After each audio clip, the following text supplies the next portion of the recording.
Subscribe कीजिए हमारे channel को और बेल आइकन को ज़रूर से दबाइए हमारी लेटेस्ट वीडियो को सबसे पहले देखने के लिए। हेलो, हाय, सलाम, नमस्ते, आदाब। कैसे हैं आप सब लोग? मैं सोना और स्वागत है आपका सोनाज हेल्दी किचन में।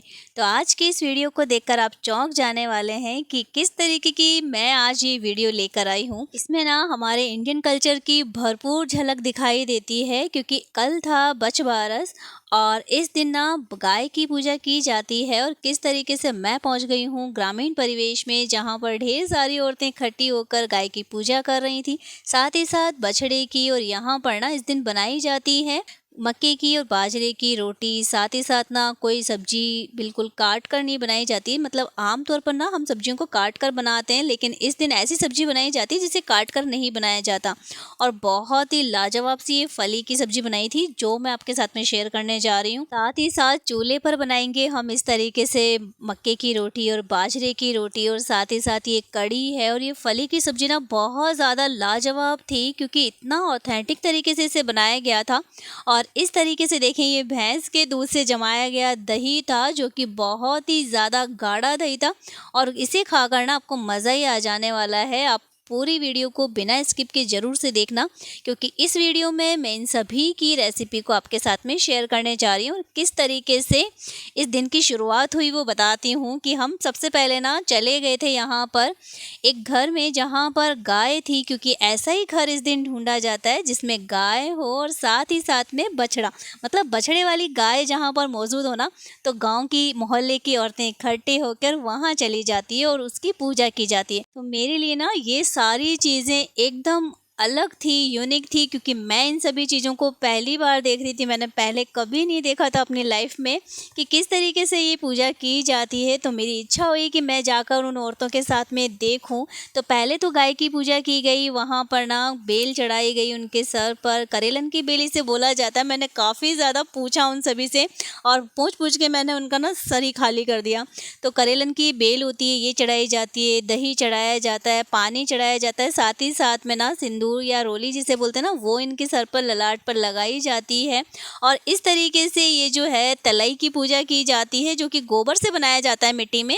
और उसमें पानी डालकर ना सूरज की छवि देखी जाती है, और फिर उस पानी को चांदी की अंगूठी से निकाला जाता है। और इस तरीके से गाय की परिक्रमा भी लगाई जाती है, साथ ही साथ वस्त्रदान भी किया जाता है। और ऐसे ना ये पूजा हो जाती है संपन्न। तो जैसी पूजा का समापन हुआ, मैं भी ना साथ साथ में घर पर आ गई, जहाँ पर मैं गई हुई थी। और यहाँ ना खाने की तैयारी की जा रही है, जिसमें यहाँ छोटी वाली ग्वार फली बनाई जा रही है, क्योंकि इसे ना बनाने के लिए काटा नहीं जाता। और साथ ही साथ में कढ़ी भी बनाई जा रही है। और मक्के की रोटी की तैयारी की जा रही है। तो मक्के के आटे को छान कर ना उसमें नमक मिला लिया गया है। इस तरीके से नमक डालकर हम आ गए हैं यहाँ पर इसे बनाने के लिए, जो कि बिल्कुल देसी स्टाइल में बनाया जाएगा चूल्हे पर। तो चूल्हे में आँच लगाकर यहाँ पर रख दिया है तवा।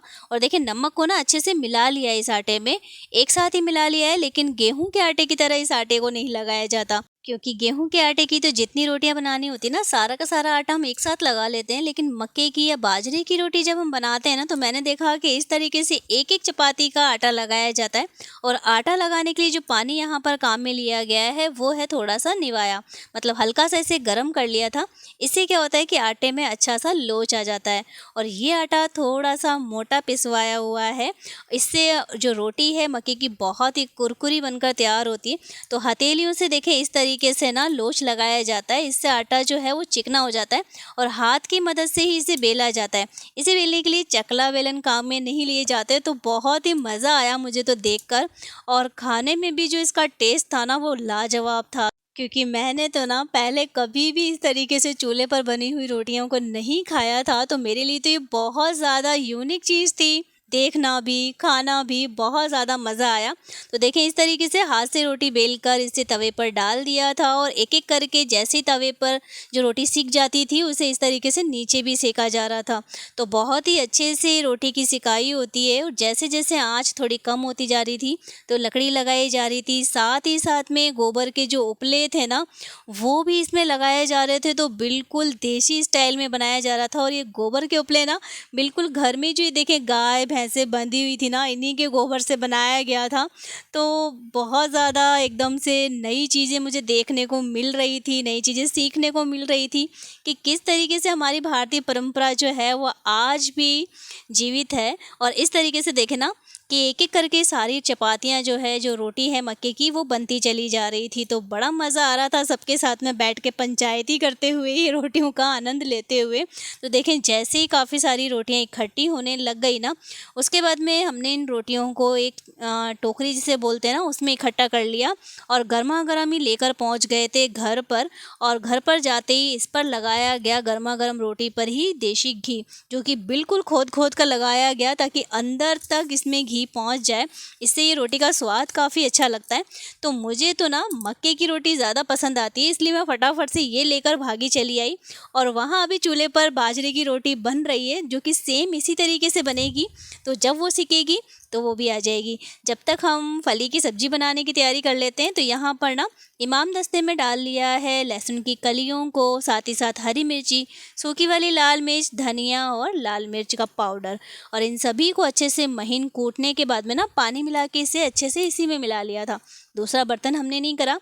और ये जो है फली उबल कर तैयार हो गई थी और ये सारा का सारा जो मसाला है वो इसमें मिला दिया जाएगा। तो देखें इसीलिए ना ये फली बनाई जाती है, क्योंकि ग्वार की जो छोटी फली होती है उसे ना बिल्कुल भी काटने की ज़रूरत नहीं पड़ती है, तोड़ने की ज़रूरत नहीं पड़ती है, उसे ऐसे के ऐसे बना लिया जाता है उबाल के। तो जैसे ही फली उबल कर तैयार हो गई थी, तो देखें ये मसाला जो है वो सारा इसमें मिला दिया।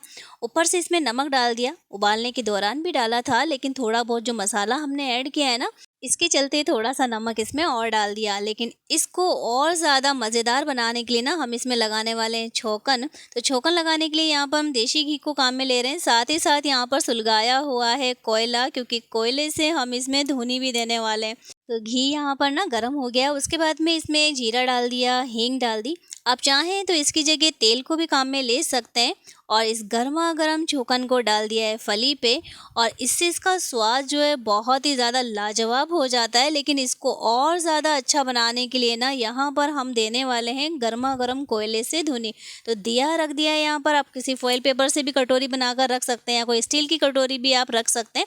उसके बाद में धधकता हुआ कोयला रखकर इसमें बचा हुआ छौंकन वाला जो घी था वो डाल दिया और 15 मिनट इसे इसी तरीके से धुआं लेने दिया। तो देखें बहुत ही मज़ेदार ये बनकर तैयार हुआ। अब हम इसको ना थाली में सर्व कर लेते हैं। तो गर्मा गर्म मक्के की रोटी, साथ ही साथ में कढ़ी, बहुत ज़बरदस्त कढ़ी का टेस्ट था। और जो अभी हमने फली बनाई थी वो इसमें डाल दी है। और इसके अलावा ना यहाँ पर मैंने सुनने में आया कि इस दिन काम में लिया जाता है केवल और केवल भैंस का दूध। तो बहुत ही गाढ़ा गाढ़ा दही जमकर तैयार होता है, बिल्कुल कतली वाला, जो कि टेस्ट में बहुत ही ज़्यादा मज़ेदार लगता है। और मुझे तो इस तरीके का दही बहुत ही ज़्यादा ज़बरदस्त लगता है। तो आज की जो थाली है वो तो बहुत ही ज़्यादा ज़बरदस्त है। और ये देखें, मैंने कहा था ना बाजरे की रोटी भी तैयार होने वाली है, तो बाजरे की रोटी भी यहाँ पर तैयार हो गई है। लेकिन एक चीज़ हम भूल रहे हैं कि घर की जो बहुएं होती है ना, वो अपनी सास को, ननद को या अपने से बड़ी किसी भी लेडीज़ को इस तरीके से बाइंड निकाले बिना खाती नहीं है, जिसमें कि मूंग मोट होते हैं, साथ ही में श्रद्धानुसार पैसे। तो देखें इसी तरीके से वो निकाल देती हैं, उसके बाद में ही खाना खाती हैं। तो बहुत ही अच्छी परंपरा देखने को मुझे मिली और आई होप कि आपने भी इसे दिल से एंजॉय किया होगा। तो देर किस बात की है, फटाफट से वीडियो को लाइक करें, ज़्यादा से ज़्यादा शेयर करें। और अब तक अगर आपने चैनल को सब्सक्राइब नहीं किया है तो आपके अपने चैनल सोनाज हेल्दी किचन को सब्सक्राइब करें और दुआओं में याद रखें। Thank you.